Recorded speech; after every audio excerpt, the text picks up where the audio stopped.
Anda pernah kepikiran nggak kenapa sih mata uang kripto itu kok kayaknya belum nyampe ke kantong semua orang? Nah, kali ini kita bakal bahas soal Pi Network. Ini adalah sebuah proyek yang ambisius banget, tujuannya mau menempatkan kripto langsung di ponsel Anda. Yuk kita bedah bareng-bareng gimana cara mereka mewujudkannya. Oke, jadi begini alur kita hari ini. Pertama, kita bakal lihat dulu apa sih masalah utama di dunia kripto. Terus kita lanjut ke solusi yang ditawarkan Pi, gimana cara kerjanya, soal ekonomi tokennya, visinya ke depan, dan yang paling penting, perjalanannya menuju mainnet. Oke, kita mulai dari bagian pertama ya. Ini pertanyaan dasarnya. Kalau kripto katanya sebegitu revolusionernya, kok sampai sekarang belum jadi bagian dari hidup kita sehari-hari ya? Semuanya itu kan berawal dari Bitcoin ya. Dulu tahun 2009, ia muncul dengan janji sebagai sistem uang elektronik peer-to-peer. Idenya sederhana tapi kuat banget. Orang bisa transaksi langsung satu sama lain tanpa perlu bank. Wah, ini visi yang keren banget kan soal kebebasan finansial. Nah, di sini kita bisa lihat ada dua sisi cerita. Di kiri, itu janji manis Bitcoin. Jaringan yang terdesentralisasi, peer-to-peer tanpa perantara. Tapi lihat deh kenyataannya di sebelah kanan. Penambangannya boros energi banget, bahkan setara dengan konsumsi listrik satu negara loh, Swiss. Akhirnya, yang muncul itu ladang-ladang server raksasa. Akibatnya, kekuatan jadi terpusat di tangan segelintir orang aja. Dan orang biasa jadi susah ikut serta. Dan ya, inilah hasilnya. Karena kekuasaan terkonsentrasi kayak gitu, adopsi massal jadi terhambat banget. Sesuatu yang tadinya digadang-gadang jadi alat buat semua orang, malah didominasi sama segelintir pihak. Nah, dari masalah itulah muncul solusi yang coba ditawarkan oleh Pi Network. Visi mereka itu simple, mengembalikan kripto ke tujuan awalnya, yaitu jadi sesuatu yang bisa diakses oleh semua orang. Misi mereka jelas banget ya, fokusnya itu ke aksesibilitas dan partisipasi pengguna.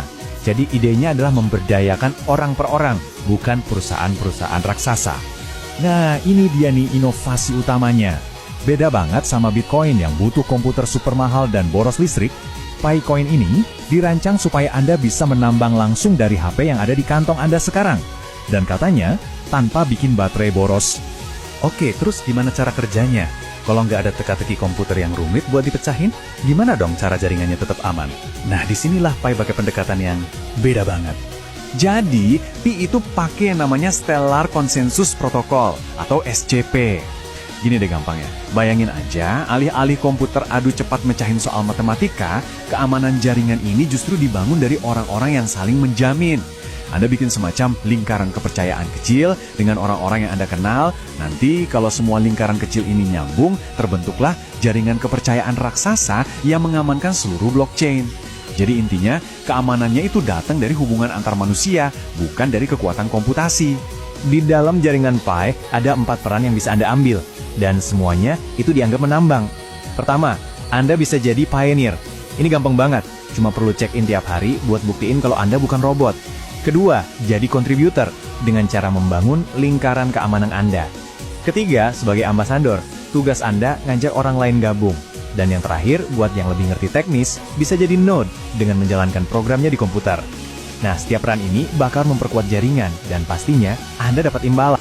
Oke, sekarang kita ngomongin duitnya. Gimana sih model ekonomi token Pi ini? Soalnya kan ini penting. Gimana caranya nilainya bisa terjaga, tapi di sisi lain tetap bisa diakses sama banyak orang.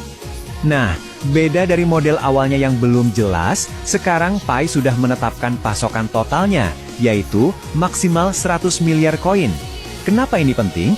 Karena dengan adanya batas, terciptalah kelangkaan.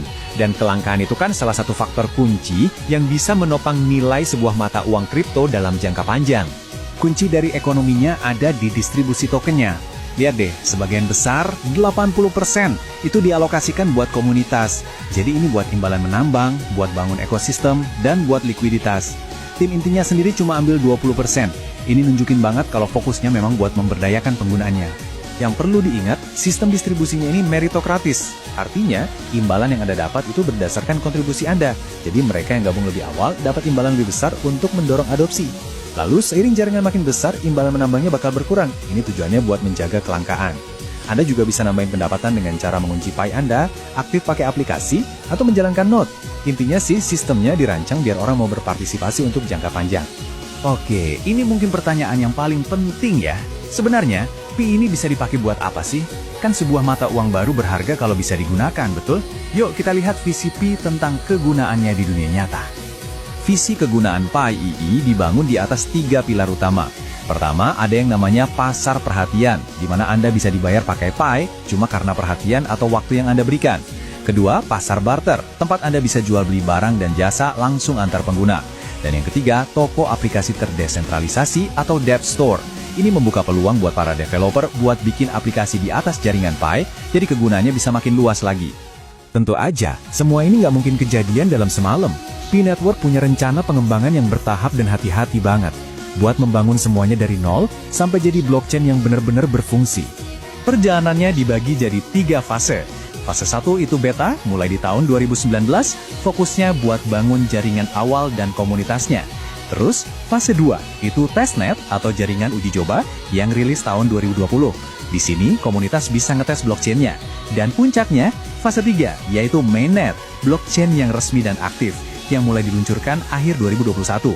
Nah, peluncuran mainnet ini sendiri ada 2 periode. Saat ini, kita ada di periode mainnet tertutup. Maksudnya apa? Blockchain-nya sudah hidup, tapi masih ada semacam firewall yang memisahkannya dari dunia luar. Fase ini penting buat pengguna menyelesaikan verifikasi identitas atau KYC dan untuk mulai transaksi di dalam ekosistem Pi. Nanti, kalau sudah siap, jaringannya bakal masuk ke mainnet terbuka. Di situ, firewall-nya dilepas, jadi Pi bisa terhubung ke bursa dan blockchain lain. Jadi, ujung-ujungnya pertanyaannya cuma satu. Proyek Pi Network ini kan pada dasarnya sebuah eksperimen besar ya. Pertanyaannya, apakah pendekatan yang fokus ke komunitas dan lewat HP ini bisa berhasil di saat yang lain gagal? Apa mungkin sebuah jejaring sosial bisa jadi fondasi mata uang kripto global yang dipakai banyak orang? Yah, hanya waktu yang bisa menjawab.